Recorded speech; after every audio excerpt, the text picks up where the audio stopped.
General Law Village Act, there's no contemplation of a group of phantom philanthropists who declare themselves legally justified in serving as members of a general law village police force. That's not what the statute says. The statute provides for the appointment of members of a general law village police force and prescribes the mode in which that is to occur. Presently, as this case is postured, says the Court of Appeals, there's no record evidence in this case showing that any of these people were appointed by a majority vote of the village council.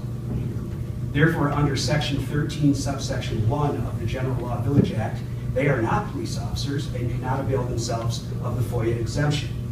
There's another requirement which governs the manner in which these individuals may serve as members of the General Law Village Police Force. That's in Section 13, subsection 2, which says these individuals must meet the employment standards published by the Michigan Commission on Law Enforcement Standards.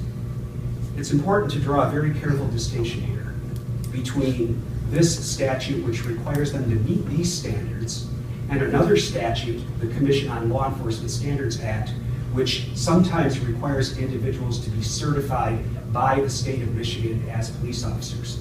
We're not talking here about the Commission on Law Enforcement Standards Act. The requirement to meet these employment standards comes from Section 13, sub 2 of the General Law Village Act.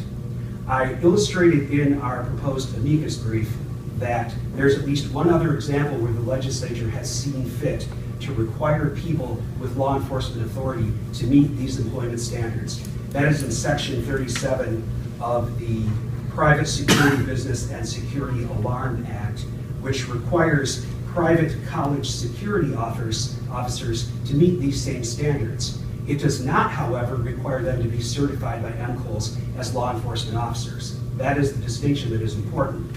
I believe the Council for the Village of Oakley suggested in their response to our motion in brief that MCOLs is attempting to insinuate itself in an area where it has no jurisdiction over these people because they are volunteers rather than employed. No one here is suggesting on behalf of the state of Michigan that these officers, what we know of them, are required to be certified. We are saying, however, they must meet those two requirements under the General Law Act, General Law Village Act.